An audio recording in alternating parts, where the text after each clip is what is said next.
इन राज्यों में जाता है। इसलिए आने वाला समय में जो हमारा धर्म कोड का जो विश्लेषण होगा वो लैपटॉप में होगा, एक जो है वोट की तरह होगा, तो कौन सच्चाई की लड़ाई लड़ने वाला है। इसलिए हम इसी साथियों के साथ हम आगे आने वाला समय में जो झारखंड बंदी करने की सत्ताधारी पार्टी धर्म कोड को लेकर के आंदोलन कर रहा है, ये सभी मुद्दों को लेकर के आज हम लोग महामहिम राज्यपाल के समक्ष हम लोग बैठे हैं, क्योंकि ये धरना है, ये प्रदर्शन है और हम लोग महामहिम के पास आए हैं। एक मेमोरेंडम के माध्यम से एक ज्ञापन सौंपने वाले हैं हम लोग। तो मैं ये कहना चाहता हूं आज आपके माध्यम से कि आज हम आपके बीच क्यों आए हैं। महामहिम आज 5वीं अनुसूची क्षेत्र में आप पूरे झारखंड के अभिभावक, संवैधानिक प्रमुख हैं, आपको संज्ञान लेने की जरूरत है। आज जब हम लोग नौजवान साथी के साथ जब सबसे बड़ा धर्मस्थली हम आदिवासियों का खास रांची के क्षेत्र में जब रेल के मसले पर यहाँ की सरकार चिंतन नहीं किया, बल्कि हमें संवाद बनाने का भी काम नहीं किया, तो उसी के विरोध में आज हम लोग आए। उसके बाद पेशा कानून के जो 23 अधिकार हुए, तो हमारा जमीन बचाने के संदर्भ में पेशा कानून का अधिकार, ग्राम सभा की शक्ति बहाल करने के संदर्भ में, ये सभी मुद्दे को लेकर के हम आए। तो हम यही कहना चाहते हैं साथियों कि महामहिम राज्यपाल महोदय आप अपनी संज्ञान को लें, क्योंकि झारखंड रसातल पर जा रहा है। झारखंड एक जो 25 वर्षों से एक भी बुनियादी सवाल का जवाब इन्होंने नहीं दिया। आप देखेंगे कि यहाँ पे लोग स्थानीय नियोजन नीति के अभाव में आज गांव कस्बों में जो हमारे नौजवान साथी हैं, आप गुमला के क्षेत्र में जाएंगे, सिमडेगा के क्षेत्र में जाएंगे, तो आप देखेंगे तो वहां पर पलायन कर रहे हैं लोग। घर में तालाबंद हो रही है, राज्य में रोजगार के सवाल पर बहसें नहीं हो रही है। और सबसे बड़ी चीज है कि आज देख रहे थे कि कल कांग्रेस पार्टी के लोग यहाँ पर आंदोलन कर रहे हैं, तो धर्म कोड चाहिए। आज के दिन में देख रहे हैं कि झारखंड मुक्ति मोर्चा के सरकार वो भी जो है सरना कोड पर लड़ रहा है। मैं पूछना चाहता हूँ यहाँ की हेमंत सरकार से और कांग्रेस पार्टी के पदाधिकारियों से, जब आप सरना स्थल को आप बचाने नहीं जाते हैं, एक धर्म स्थली बचाने झांकने तक नहीं जाते हैं, तो कोई सवाल नहीं बनता है, कोई अधिकार नहीं बनता है कि आप जो है सरना कोड की बात करें। मैं इसलिए मैं कहना चाहता हूं साथियों कि आज ये राज्य हम आदिवासियों के लिए बना है। जब अलग राज्य का निर्माण हुआ करता था तो आदिवासी के साथ साथ मूलवासी लोग भी लड़ते थे, लेकिन आज सबसे बड़ी चीज है कि हमारे सवालों का जवाब नहीं मिल रहा है। आज हमारे आदिवासियों पर बहस नहीं हो रही है। आज आदिवासियों की जमीन लूटी जा रही है। जमीन के मसले पर हम लोगों के द्वारा बार बार कहा जाता है कि आदिवासियों का 2 ही बिंदु पर हम जीवित हैं, जमीन और धर्म, और जमीन बचाने के लिए विशेष टास्क फोर्स बनाइए, लेकिन आप जो है विशेष टास्क फोर्स आप नहीं बनाते हैं। आज देख रहे हैं कि यहाँ की सरकार, हमारे पूर्ववक्ता लोग ये आवाज को उठा रहे थे कि यहाँ पर जो है शराबबंदी होना चाहिए, लेकिन टीएसी के जो संवैधानिक संस्था है हम आदिवासियों का, वहाँ पर निर्णय लिया जाता है कि 50% से ज्यादा जहाँ आदिवासी रहते हैं वहाँ पर जो है आप शराब की बिक्री की जाए।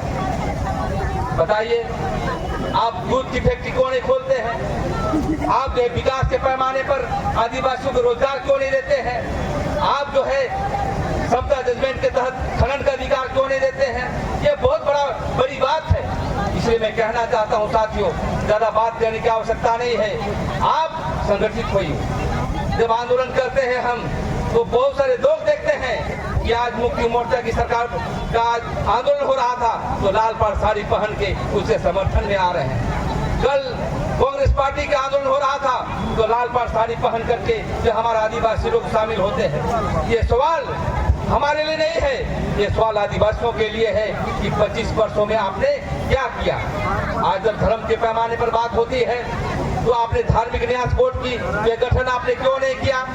जब पूरे देश में आज आदिवासी समाज धर्म के मसले पर जो है आज कभी भी आगे नहीं बढ़ पा रहा है। आज सबसे बुनियादी सवाल धर्म के मसले पर है, धर्म कोड के मसले पर है। आज जनगणना की बातें हो रही है, जनगणना के अभाव में हम अपनी जनगणना कितना है आदिवासी पूरे देश में ये पता नहीं चल पाता है। धर्म कोड के अभाव में जब जनगणना होगी तो हमारी कितना बजट बनेगा, उसी पे बजट पर जो है ट्राइबल प्लान आता है और उसी के विकास के पैमाने पर खर्च होता है। लेकिन ट्राइबल प्लान का खर्च आज दूसरे मद में किया जाता है। आज धर्म कोड के अभाव में जो है हम पूरे देश के पैमाने पर कितनी जनसंख्या है आज हम देखते हैं कि हम पहले 40-45% थे, लेकिन आज हम देख रहे हैं कि मात्र देश में 8% हैं। कहाँ हम चले गए। इसलिए मैं कहना चाहता हूँ कि आज कोई पलायन कर रहा है, कोई इन राज्यों में जाता है। इसलिए आने वाला समय में जो हमारा धर्म कोड का जो विश्लेषण होगा वो लैपटॉप में होगा, एक जो है वोट की तरह होगा। तो इसलिए हम लोग को प्रण भी लेना होगा कि जब धर्म कोड में कितने पढ़े लोग हैं, क्या लिखेंगे, हमारी संस्कृति क्या है, तो इसके लिए भी हमें अभियान चलाना होगा। इसलिए ये राज बहुत मुद्दत से मिला है। आज बिरसा मुंडा, सिद्धू कानू होते, चांद भैरव होते, हजर गिलदर होते तो उनकी आत्मा रोती, क्या झारखंड क्यों हम दिलाए थे, देश की आजादी हम क्यों दिलवाए थे। लेकिन आज हम देख रहे हैं कि अब बड़े वोट देकर के यहाँ के दिसुम गुरु, हमारे गुरुजी का बेटा हेमंत सोरेन जब सत्ता पर जो है स्थापित हुई तो सब मुद्दे भूल गया। आज के दिन देख रहे हैं उसके इर्द गिर्द कौन है, वही पिंटू, वही जो है सिन्हा, वे बाहरी लोग। इसलिए मैं कहना चाहता हूँ सामाजिक मुद्दे को लेकर के साथ साथ हमें राजनीतिक मुद्दों को भी आने वाला समय तैयार करना होगा। जिस प्रकार से जब हम बात करेंगे समता जजमेंट की, जनगणना की और धार्मिक स्थल की, जब आप सरना स्थल के अलावे जब आप पार्षद पहाड़ पर जाएंगे तो देखेंगे कि यहाँ के मुख्यमंत्री उसको लिख के देता है ये तीर्थ स्थल है। किसके लिए? जैनों के लिए, लेकिन वो हमारा आदिवासियों के लिए है, संथाल समाज के लिए है। तो सब मुद्दे हैं साथियों, लेकिन लड़ाई करने वाले की कमियां हैं। आज वोट देकर के, पैसा देकर के जो है बीजेपी चाहे कांग्रेस हो चाहे झारखंड मुक्ति मोर्चा के लोग रैलियां करेंगे, धरना प्रदर्शन करेंगे। आज धरना प्रदर्शन करने क्यों पड़ रहा है उन लोगों को? इसलिए कि आदिवासी आवाज उस पर देख रही है कि कौन सच्चाई की लड़ाई लड़ने वाला है। इसलिए हम इसी साथियों के साथ हम आगे आने वाला समय में जो झारखंड बंदी करने का काम कर रहे हैं 4 तारीख को, तो आपको भी संगठित तौर पर आगे बढ़ना होगा। और जितने भी सामाजिक संगठन है अपने जिला वाइज जाकर के हमें संगठित करके एक कमेटी बना करके आगे बढ़ना होगा, क्योंकि हमें दबाया जाएगा। क्योंकि हमारे लोग सरना प्रशासन के साथी लोग, कोई सरना समिति के लोग हैं, विभिन्न गुटों में बटे हुए हैं और वो सरकार का दलाली कर रहे हैं। इसलिए हमको इस आवाज को आगे बढ़ाना होगा और 4 तारीख का बंदी ऐतिहासिक बनाने के लिए गांव कस्बों में जाकर के ऐलान करना होगा और अपनी बातों पर रखना होगा। और आने वाला समय में हमारा बहुत बड़ा चुनौती भरा क्षेत्र है, जो कि आज जब नौकरी हमें नहीं मिल रही है, अधिकार की बात करते हैं तो हम पर दमन किया जाता है। इसीलिए सभी मिलजुल करके हमें आगे बढ़ना है। ज्यादा न कहते हुए बहुत सारे हमारा वक्ता है, ये लड़ाई हमें अंतिम लड़ाई की ओर देखना है, हमें लंबी लड़ाई नहीं लड़ना है।